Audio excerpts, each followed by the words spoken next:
నమస్తే, నేను మీ జాకిర్ హుస్సేన్. రాజకీయాలలో ఏదైనా సాధ్యమే. ఈ యొక్క సార్వత్రిక ఎన్నికల్లో జరుగుతున్నటువంటి పరిమాణాలు, కులం, మతం, దీని మీద ఆధారపడి చాలా పార్టీలు ఈ మధ్య రాజకీయాలు నడుపుతున్నాయి. కానీ ఈ రిజర్వేషన్ల విషయానికి వస్తే తెలుగుదేశం పార్టీ, వైసీపీ పార్టీ ముస్లింలకు సంబంధించినటువంటి రిజర్వేషన్ల గురించి రాష్ట్రంలో ఇప్పుడు పెద్ద చర్చ జరుగుతుంది. ఆ చర్చ ఏంటి, అసలు ఈ రిజర్వేషన్ల పుట్టుకేంటి, ఎవరు తెచ్చారు, ఎవరు దీన్ని ముస్లింలకు మత ప్రాతిపదికన రిజర్వేషన్ వద్దు అని అడ్డుకున్నారు, అడ్డుకునేటప్పుడు ఎవరెవరు కలిసి మిత్రులా ఉన్నారు, ఎవరు కోర్టుకు వెళ్లారు. కానీ ఈ రిజర్వేషన్ల గురించి ఎప్పుడైతే కూటమి తెలుగుదేశం ఒక్కటైందో, ఈ బీజేపీతో కలిసినటువంటి తెలుగుదేశం పార్టీ ఆ యొక్క రిజర్వేషన్లకు మేమే కోర్టుకు వెళ్ళాము అనే విధంగా ఈ యొక్క కొద్ది మంది ఇటీవల ముస్లిం ఓట్లు లాగడం కోసం, వేయించుకోవడం కోసం ప్రచారాలు చేస్తున్నట్లు ప్రచారం జరుగుతుంది. వాస్తవానికి ఏం జరుగుతుంది, ఈ రిజర్వేషన్లు ఎప్పుడు వచ్చాయి, ఈ రిజర్వేషన్ల ఆవశ్యకత ఏంటి, రిజర్వేషన్లు వద్దని ఎవరు అడ్డుపడుకున్నారు, ఆ అడ్డుపడిన వ్యక్తులు ఈ రోజు ఏం చేస్తున్నారు, ఈ రోజు ఆ రిజర్వేషన్లను వాళ్ళు మేమే నిలబెట్టాం, కోర్టుకెళ్లి మేమే అప్పీల్ చేశాం, మేమే స్టే తీసుకొచ్చాం అనే విధంగా ప్రచారాలు చేస్తున్నట్టు ఒక వార్తలు వస్తున్నాయి. ఈ విషయాల గురించి మాట్లాడడానికి కాంగ్రెస్ పార్టీ నాయకులు అబ్దుల్ వహీద్ గారు ఈ రోజు SS9 స్టూడియోకి రావడం జరిగింది. నమస్తే సార్. నమస్తే సార్. తెలిసినటువంటిదే, చూసినటువంటిదే, ఇటీవల ముస్లింల ఓట్ల కోసం రెండు పార్టీలు శత విధాల ప్రయత్నాలు చేస్తున్నాయి. అందులో భాగంగా ముస్లింలకు రిజర్వేషన్ల గురించి కొద్ది గ్రూపులు, అంటే ఈ యొక్క ముస్లిం సంస్థలు ఏవేవైతే ఉన్నాయో, టీడీపీ వాళ్ళకి సంబంధించినటువంటి కానీ వైసీపీకి సంబంధించిన పోటా పోటీగా ఈ రిజర్వేషన్లు మేము తెచ్చాం, ఈ రిజర్వేషన్ మేము తెచ్చాం అంటున్నారు. దీని మీద మీ అభిప్రాయం ఏంటి? ఎందుకంటే కాంగ్రెస్ పార్టీ అధికారంలో ఉన్నప్పుడు రాజశేఖర రెడ్డి దానికోసం కృషి చేశాడు కాబట్టి ఈ రోజు మిమ్మల్ని స్టూడియోకి పిలవడం జరిగింది. చెప్పండి సార్. 2004 తర్వాతే రాజశేఖర రెడ్డి గారు వాగ్దానాల ప్రకారంగా రైతు రుణ మాఫీలు కానివ్వండి, కాలంలో ఇవన్నీ దాంట్లో రిజర్వేషన్ తీసుకురావడం జరిగింది. 5% కి యాక్చువల్ గా అప్లై చేసింది మేము. 5% లో 4% అట్లా జరిగింది. అంటే ఏ కేటగిరీ లేదు, అన్ని long story. So right now ఇప్పుడు గత వారం నుంచి 10 రోజుల నుంచి కొంతమంది బాబు గారి చేత ఈ 4% రిజర్వేషన్లు నేను ఆపాను ఢిల్లీలో మా లాయర్లు పెట్టి అని చెప్పి ఈ ప్రచారాలు చూస్తున్నా. అది 2 రోజులకు ఒకసారి ఆయన చేత చెప్పిస్తున్నారు కొంతమంది. రిజర్వేషన్ మేము ఆపాను. యాక్చువల్ గా 2014 నుంచి 2019 దాకా బీజేపీ అలయన్స్ బాబు గారు టీడీపీ గవర్నమెంట్ అలయన్స్ లో ఉంది. మరి బీజేపీని రద్దు చేయాలనుకుంటున్నప్పుడు ఈయన అలయన్స్ లో ఉంటే ఎట్లా ఈయనకు పెడతాడు?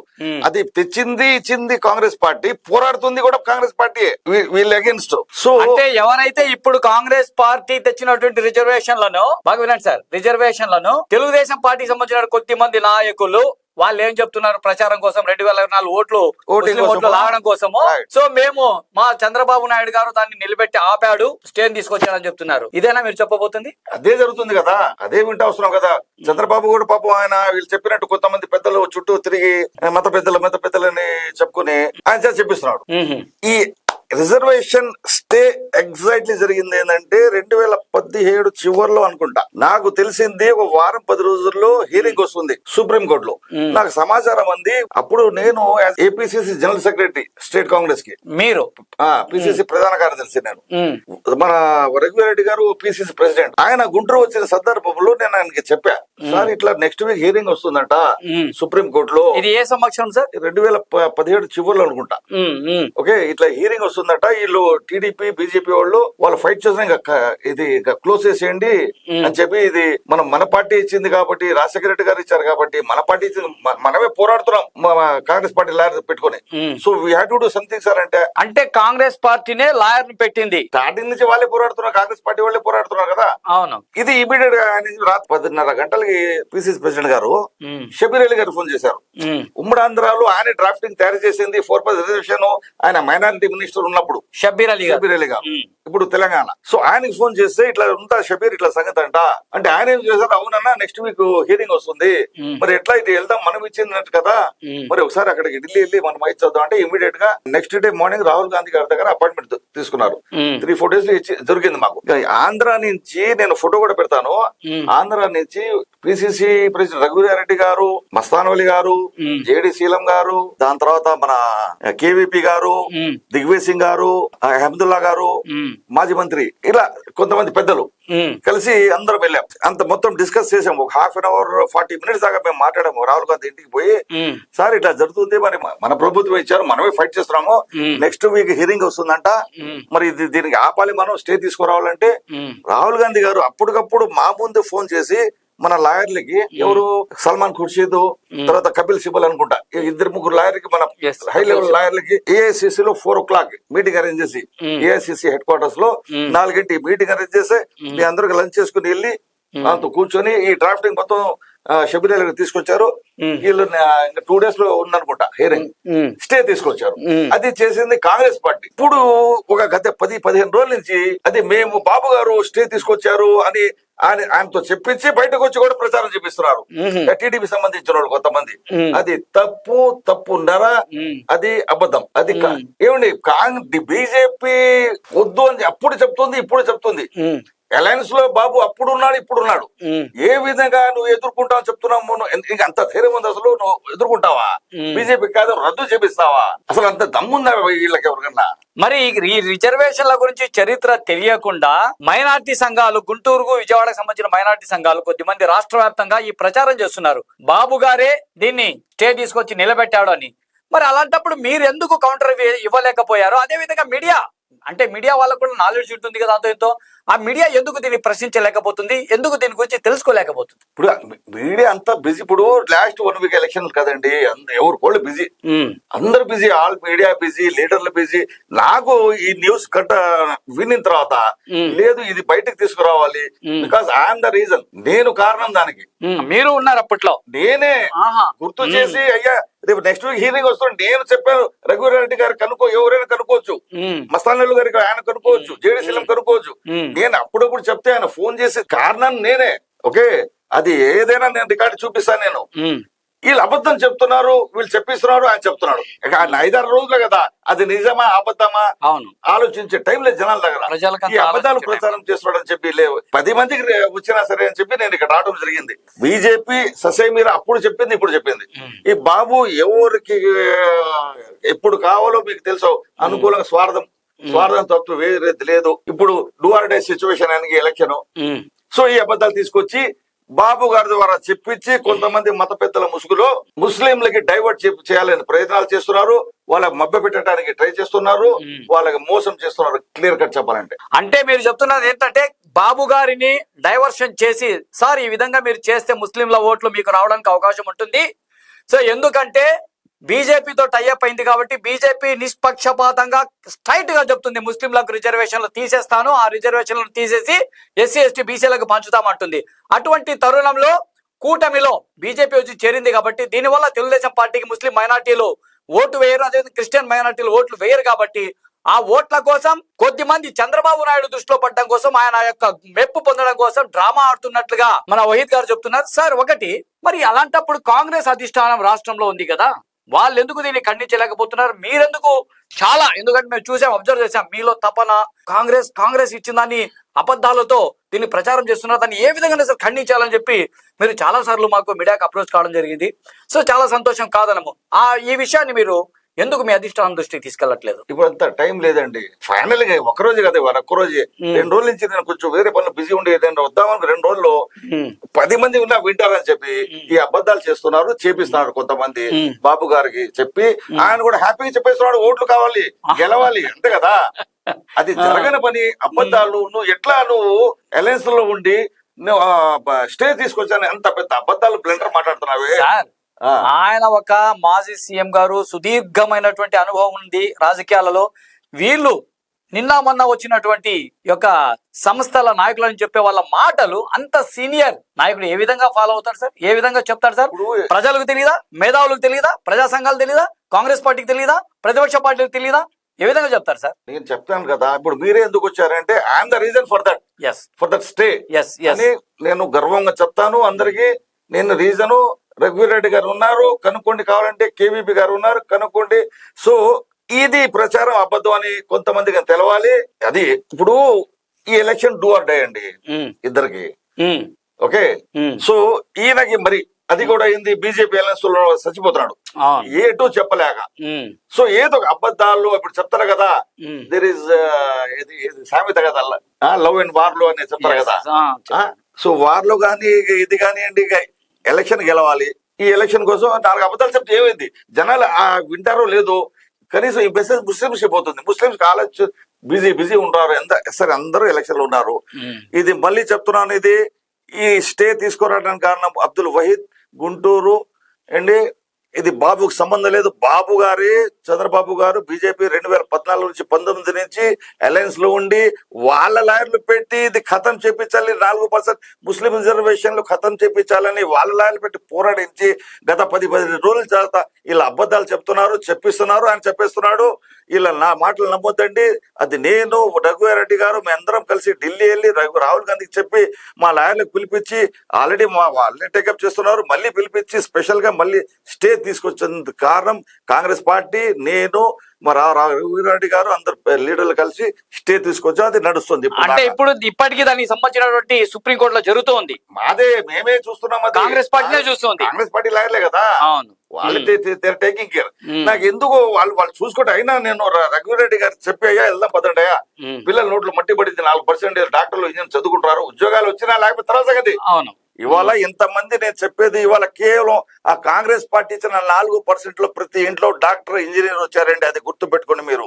కాంగ్రెస్ పార్టీ వల్లనే ప్రతి ఇంట్లో డాక్టర్, ప్రతి ఇంట్లో ఇంజనీర్ వచ్చాడు. మీరు గర్వంగా చెప్పుకుంటారు, అది కాంగ్రెస్ పార్టీ వల్ల. ఈ రోజు వెళ్ళి ఓట్లు ఎవరెవరికి వేసుకుంటారో అది మీ ఇష్టం అనుకోండి.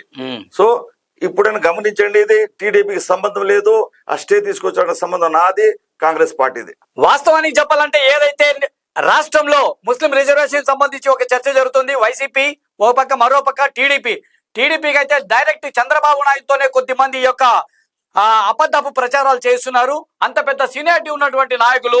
సో చంద్రబాబు నాయుడు గారు మీరు కాస్త ఆలోచించండి. ఎందుకంటే ప్రతిపక్ష పార్టీలో ఖచ్చితంగా రిజర్వేషన్లు వద్దు, మాకు అవసరం లేదు అనేటటువంటి పార్టీతో మీరు కుమ్మక్కయి వాళ్ళు ఓపెన్ గా చెప్తున్నారు మేము రిజర్వేషన్లు రద్దు చేస్తామని. అటువంటి పార్టీతో మీరు కుమ్మక్కయ్యారని చెప్పి ఒకవేళ వాళ్ళతో ఉండడం వల్ల ముస్లిం మైనార్టీ ఓట్లు, అదే క్రిస్టియన్ మైనార్టీ ఓట్లు నష్టపోవడానికి అవకాశం ఉందని తెలిసి సో ఒక గేమ్ ఆడుతున్నట్లు, ఆ గేమ్ లో భాగంగా కొన్ని ముస్లిం సంఘాలు, మైనార్టీ సంఘాలు దగ్గరుండి ఆడిస్తున్నట్లుగా ఇక్కడ వహీద్ గారు చెప్తున్నారు. ఈ యొక్క కార్యక్రమం 4% రిజర్వేషన్ నిలబెట్టడానికి కారణంలో నేను ఉన్నాను అని ఆ రోజు ఢిల్లీకి వెళ్ళా, నేనే ఉన్నానని చెప్పి ఆయన ఓపెన్ గా ఘంటాపదంగా చెప్తున్నాడు. ఏదైతే ముస్లిం మైనార్టీ సంఘాలు మిమ్మల్ని మభ్యపెడుతున్నాయో, ఆంధ్ర రాష్ట్ర ప్రజలు మభ్యపెడుతున్నాయో అది ఫేక్. ఎందుకంటే ఇక్కడ పబ్లిక్ గా వచ్చి స్టూడియోలో చెప్తున్నాడంటే దానికి ఖచ్చితంగా నిదర్శనం, ఆధారాలు ఉన్నాయి కాబట్టి ఆయన చెప్తున్నాడు. దయచేసి పబ్లిక్ 4% రిజర్వేషన్ అనేటటువంటిది కాంగ్రెస్ పార్టీ తీసుకొచ్చింది, ఇచ్చింది కాంగ్రెసే, ఆపింది కాంగ్రెసే, ఆపిద్ది కూడా కాంగ్రెసే. ఎస్, తెచ్చేది కాంగ్రెసే, ఇచ్చింది కాంగ్రెసే, దాన్ని నిలబెట్టింది అంటే ఆపింది అంటే స్టే తీసుకోవడానికి కోసం. ఏదైతే బీజేపీ మత రిజర్వేషన్లు చెల్లవు అన్నప్పుడు దాన్ని ఆపింది కాంగ్రెస్ పార్టీని అని చెప్పి, అందులో నేను కూడా భాగస్వామ్యంగా ఉన్నా, నేనే ఉన్నాను, నేను ఢిల్లీకి వెళ్ళాను, రాహుల్ గాంధీతో చర్చలు జరిపామని చెప్పి కూడా చెప్పడం జరుగుతుంది. వివాస్ ఫైనల్ గా చెప్పేది ఒకటే, అబద్ధాలు నమ్మకండి. ఏదైతే ఈ 4% రిజర్వేషన్ మైనార్టీలకు ఉందో ఆ రిజర్వేషన్ ఇచ్చింది కాంగ్రెస్, తెచ్చింది కాంగ్రెస్. బీజేపీ అలయన్స్ పార్టీలు దాన్ని వద్దు అని చెప్పి తీసేయాలని చెప్తే దానికి కోర్టులోకి వెళ్ళింది కూడా ఇతని సమూహంతో కలిసి ఢిల్లీలో స్టే తీసుకురావడం జరిగింది. అది ఇప్పటికీ సుప్రీంకోర్టులో జరుగుతుందని చెప్తున్నారు. సార్ ఫైనల్ గా ఆంధ్రప్రదేశ్ పబ్లిక్ మీరేం చెప్తారు? ఆంధ్రప్రదేశ్ పబ్లిక్ కి అందరూ తెలివి గల వాళ్ళే, ఓటర్ మహాశయులు. ఈ టైంలో 5 సంవత్సరాల ఓటర్ దేవుళ్ళు అయిపోతారు అందరూ, ఓటర్ల నుంచి ఓటర్ దేవుళ్ళు. సో విఘ్నతతో ఆలోచించి చదువుకున్న వాళ్ళకి ఎన్నుకోండి. మన నియోజకవర్గానికి ఎవరు బాగు చేస్తారు, ఎవరు అర్హుడు, అది ఫలానా పార్టీ లేకుండా ఒక ఎమ్మెల్యే ఎన్నుకుంటే చాలండి. అది ఆ పార్టీ రావాలి, ఈ పార్టీ రావాలని కాదు. ఒక మంచి ఎంపీకి అక్కడ పోరాడే దమ్మున్న ఎంపీలు, మన రాష్ట్రం కోసం మాట్లాడే దమ్ము ఎవరికి ఉంది కనుక్కోండి. ఎవరికన్నా దమ్ము ఉందండి, ఆ రాష్ట్రం వెళ్ళి మనకి ప్రత్యేక హోదా అడిగే దమ్ము ఎవరికన్నా ఉందా? మన రాయితీలు వచ్చేది ఎన్ని అబద్ధాలు చెప్పారు ఎవరు, మోడీ గారు, అమిత్ షా గారు. అది తీసుకొస్తాను మళ్ళీ సార్, అప్పుడు చెప్పారు కదా, ఇప్పుడు మళ్ళీ నువ్వు చెప్పడం ఏంది? మళ్ళీ 10 సంవత్సరాల తర్వాత మళ్ళీ పోలవరం ఇస్తా, నిధులు ఇస్తా, అది ఇస్తా, ఇన్ని అబద్ధాలు, ఇంత విచ్చలవిడి అబద్ధాలు చెప్తుంటే ఎట్లా అమాయకంగా నమ్ముతున్నారండి మీరు అందరూ జనాలారా? ఫైనల్ గా సార్, ఫైనల్ గా ముస్లిం మైనార్టీలకు అంటే రాష్ట్రంలో ఉన్నటువంటి ముస్లిం మైనార్టీలకు ఎల్లుండి ఎలక్షన్ ఓటింగ్ జరగబోతుంది, వాళ్ళకేం సందేశం ఇస్తారు? అదేవిధంగా ఫైనల్ గా బీజేపీ పార్టీ 400 సీట్లు వస్తుంది, ఖచ్చితంగా సాధిస్తుందని వాళ్ళు ఘంటాపదంగా చెప్తున్నారు. అదే విధంగా వస్తే మేము రిజర్వేషన్లు తీసేస్తాం, రాజ్యాంగాన్ని మారుస్తున్నాం అంటున్నారు. దాని మీద కూడా చెప్పు. Not only Muslim, Christian, Dalit, any one, ప్రతి ఒక్కడు 5 సంవత్సరాలకు ఒకసారి అలా బయటికి వచ్చి ఓటు ఇవ్వకపోతే అసలు అది దేశద్రోహం. ఎందుకంటే you will be the part of దేశద్రోహం. ప్రతి ఒక్కళ్ళు రండి, పెళ్లిళ్ళ కంటే తయారీ 4 రోజులు ముందుకు వెళ్తారండి. పండగల పబ్బల కంటే హైవేలు ఎట్లా నిండిపోతాయండి హైదరాబాద్ నుంచి ఇక్కడ. ఇప్పుడు కూడా అట్లా వస్తున్నారంట. ప్రతి వాళ్ళు బయటికి రండి, ఎండంతన సావనియండి, వచ్చి ఓటు వేయండి ప్లీజ్. ఓటింగ్ పర్సంటేజ్ పెంచండి. ఎందుకంటే ఒక్క హక్కు మనకి ఇచ్చింది రాజ్యాంగం, అంబేద్కర్ గారి ద్వారా ఒక రాజ్యాంగం ఇచ్చిన హక్కు వాడుకోండి. చక్కగా మీ ఇష్టం వచ్చిన వాళ్ళకి ఓటిని, కాకపోతే బయటకు రండి, బయటకు వచ్చి ఓట్లు వేయండి. ఎవరి మాటల మీద నమ్మొద్దండి, ఏది మధ్యపడదు. ఈ బీజేపీ 4 అబ్కి బార్ 400 పార్ ఇదంతా బుల్షిట్ డ్రామా. సమస్య లేదు, ఇండియా కూటమి వస్తుందండి. ఇంకా ఎన్ని రోజులండి ఈ అబద్ధాలు, ఎన్ని డ్రామాలండి. ఈ బాండ్స్ లో మీరు చూస్తున్న జనాలు తెలిసిపోయింది ఇది ఎవరి కోసం పనిచేస్తున్నారో చూస్తుంది. ఎయిర్పోర్ట్లు పోయినాయి, షిప్ యార్డ్లు పోయినాయి, హైవేలు పోయినాయి, ఎల్ఐసి పోయింది, టీవీలు పోయినాయి, దూరదర్శన్ అన్ని నాశనం అయిపోయిందండి. ఏదో బతికేస్తున్నాం, మన దగ్గర సేవింగ్స్ ఉన్నాయి కాబట్టి ఆ డబ్బుల్లో బతికేస్తున్నాం మన అందరం. సేవింగ్స్ అయిపోతే బంగారం అమ్ముకుని బతుకుతున్నాం. చివరికి మీకు ఇచ్చిన ఇంజక్షన్లు కూడా స్కామ్ జరిగిందండి. ఎంతమంది చచ్చిపోతున్నారండి బాబు. ఇంకా ఎన్ని రోజులు నమ్ముతారండి ఈ దొంగలకి. మీ ప్రాణాలతో కూడా ఆడుకున్నారు కదండి. పిట్టలు రాలంట, డాన్సులు వేస్తూ రాలిపోతున్నారు, పెళ్లిళ్ళు పోయి చచ్చిపోతున్నారు, జిమ్ లో పోయి చచ్చిపోతున్నారు. ఏందో అనుకున్నారు, నాకు తెలుసు something was going on. You know ఇప్పుడు ఎక్స్పోజ్ అయిపోయింది. ప్రతి ఏ టైంలో ఎవరు చచ్చిపోతారో మీరు నేను తెలియదు. మీ సావులతో ఆడుకున్నారండి. ఎవరైతే కోవిషీల్డ్ ఇచ్చాడో వాడికి 60 కోట్లు ఎంత చందాలు ఇచ్చాయండి ఇలా బీజేపీకి. దానికి ప్రచారం ఇట్లా దేశానికి నాశనం చేశారు. మంచి పార్టీలకు ఎన్నుకోండి, ఇండియా కూటమికి తీసుకురండి, అందరూ మళ్ళీ హ్యాపీగా బతుకోవచ్చు. ఇది సో ఏదైతే 4% రిజర్వేషన్ గురించి చర్చించడానికి వచ్చి, అదే విధంగా భారతీయ జనతా పార్టీని ఓడించడానికి, అదే విధంగా ఇండియా కూటమిని గెలిపించడానికి ఖచ్చితంగా అడుగడుగున అక్రమాలు, అన్యాయాలు జరుగుతున్నాయి. సో వాస్తవికాన్ని గ్రహించండి. దేవుడు మనసులో ఉండాలి, ఆరాధన మనసులో ఉండాలి, రోడ్ల మీదకి రాకూడదు, అందరూ బాగుండాలి, అందులో మేము ఉండాలనే కాన్సెప్ట్ తో ముస్లిం మైనారిటీస్ మీ యొక్క 4% రిజర్వేషన్ ను ఖచ్చితంగా కాంగ్రెస్ పార్టీ తెచ్చింది. అది స్టేలో నిలబెట్టడం కోసం ఇతను కూడా ఉన్నాడు. ఏదైతే ఇతనే ఉన్నాడు, తీసుకెళ్లాడు, వహీద్ అనే అతనే ఉన్నాడు. కాబట్టి ఏదైతే నిన్న మొన్న గతంలో జరుగుతున్నటువంటి ఈ యొక్క 4% రిజర్వేషన్ చంద్రబాబు నాయుడు గారిని కూడా పిలుచుకొని వచ్చి మీటింగులకు ఆయన ద్వారా చెప్పిస్తున్నారు. వాస్తవానికి చంద్రబాబు నాయుడు గారికి ఈ యొక్క రిజర్వేషన్ స్టాప్ చేయడం కోసం సుప్రీంకోర్టుకి వెళ్ళడానికి ఎటువంటి సంబంధం లేదు అని ఘంటాపథంగా చెబుతున్నటువంటి వహీద్ ఈరోజు తన యొక్క అమూల్యమైన సమయాన్ని కేటాయించి మా స్టూడియోకి వచ్చినందుకు ప్రత్యేక ధన్యవాదాలు. నమస్తే sir. Thank you so much.